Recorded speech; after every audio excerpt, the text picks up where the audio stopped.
مسجد الحرام مکۃ المکرمہ اور مسجد النبوی مدینہ المنورہ سے خطبے کا اردو ترجمہ کے لیے ہمارے سوشل نیٹ ورک کو فالو کرنا نہ بھولیں اور اپنے دوست احباب کے ساتھ بھی ضرور شیئر کیجیے۔ خطبہ جمعہ مسجد النبوی، تاریخ 17 رمضان 1447 ہجری بمطابق 6 مارچ 2026 عیسوی۔ موضوع آخری عشرے کو غنیمت جانیں۔ خطیب فضیلت الشیخ حسین آل شیخ حفظہ اللہ، ترجمہ ثناء اللہ صادق تیمی۔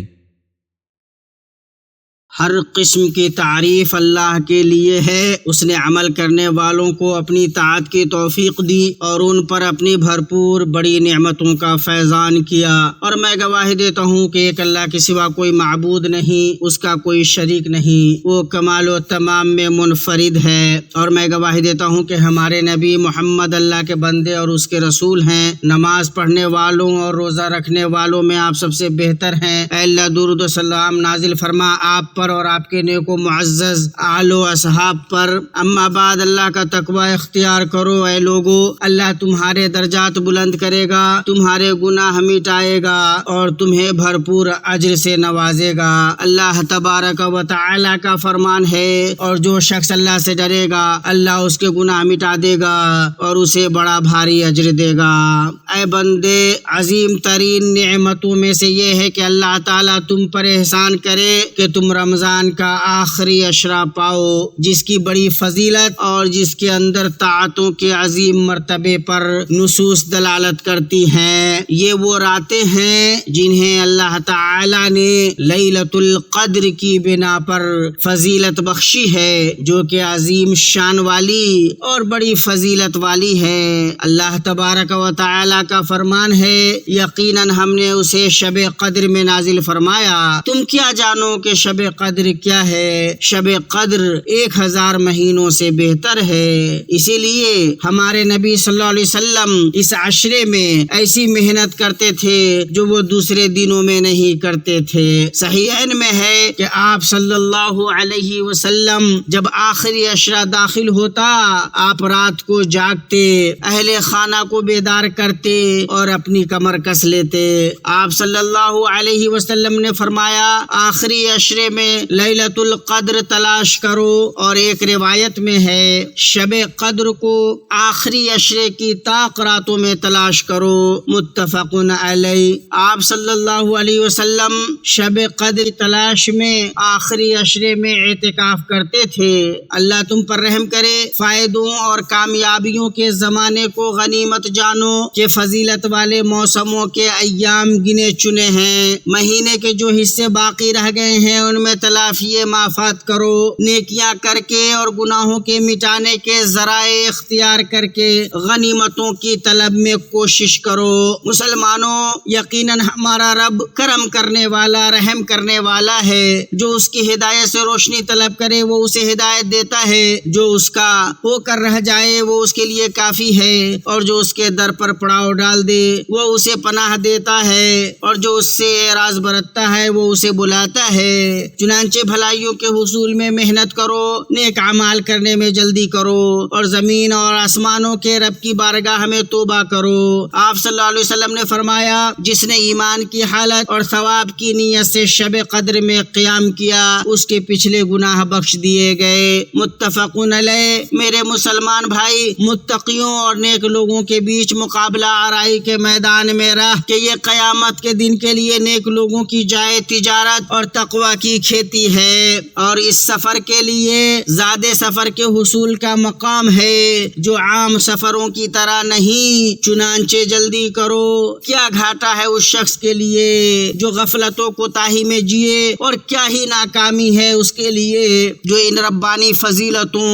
اور الہی جھونکوں کو ضائع کر دے۔ اللہ کے نبی صلی اللہ علیہ وسلم ممبر پر چڑھے اور 3 مرتبہ آمین کہا۔ جب آپ ممبر سے اترے اور اس بارے میں پوچھا گیا تو فرمایا، فرمایا میرے پاس جبریل آئے اور کہا اس آدمی کی ناک خالق آلود ہو جس نے رمضان پایا اور اس کی مغفرت نہ کی گئی۔ انہیں کہا آمین، تو میں نے کہا آمین، اور اس حدیث کی سند حسن ہے۔ اور آپ صلی اللہ علیہ وسلم نے فرمایا یقیناً رمضان میں ایک رات ہے جو 1000 مہینوں سے بہتر ہے، جو اس کے خیر سے محروم رہا وہ سارے خیر سے محروم رہا۔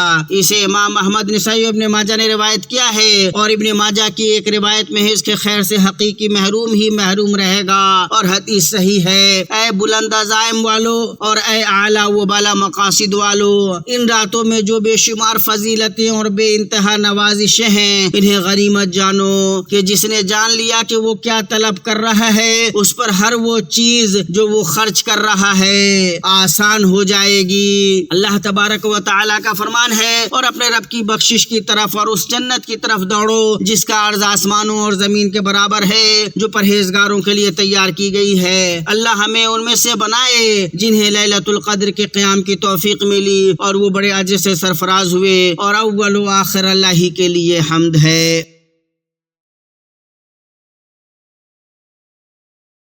ہر قسم کی تعریف اللہ کے لیے ہے، اور میں گواہی دیتا ہوں کہ ایک اللہ کے سوا کوئی معبود برحق نہیں، اس کا کوئی شریک نہیں، اور میں گواہی دیتا ہوں کہ ہمارے نبی محمد اللہ کے بندے اور اس کے رسول ہیں۔ اے اللہ درود و سلام نازل فرما آپ پر اور آپ صلی اللہ علیہ وسلم کے آل و اصحاب پر۔ اما بعد، یقیناً ماہ رمضان عبادت اور تقرب اللہ کا مہینہ ہے۔ یہ قابل تعریف بات ہے کہ آدمی رابطے کے وسائل میں الجھ کر روزے اور قیام کے مقاصد سے دور نہ ہو، بلکہ یہ قابل مذمت ہے کہ عبادت کی جگہوں پر ان چیزوں میں الجھا رہے۔ مسجدیں نماز، ذکر اور تلاوت قرآن کے لیے ہیں، بلکہ یہ تو عبادت کے عظیم مقاصد اور بڑے اہداف سے محرومی ہے۔ ان گھروں میں جن کے بلند کرنے اور جن میں اپنے نام کی یاد کا اللہ تعالی نے حکم دیا ہے، اللہ تبارک و تعالی نے فرمایا اور جو اللہ کے مقرر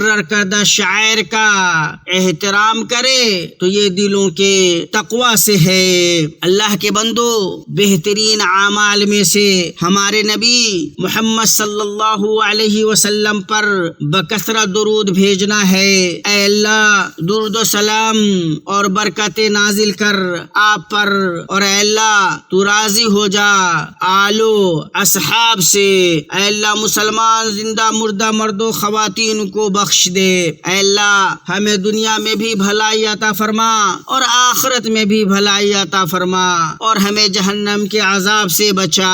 اے اللہ ہمارے اور مسلمانوں کے ملکوں کو ہر برائی اور ناپسندیدہ چیز سے بچا۔ اے اللہ ہم اس ملک کے لیے تجھ سے بھرپور امن اور دائمی امن کی دعا کرتے ہیں، اور اسلام کے تمام ملکوں کے لیے۔ اے اللہ تو ہمارے لیے شریروں کے شر، فاجروں کے مکر اور شب و روز کی برائیوں کے بالمقابل کافی ہو جا۔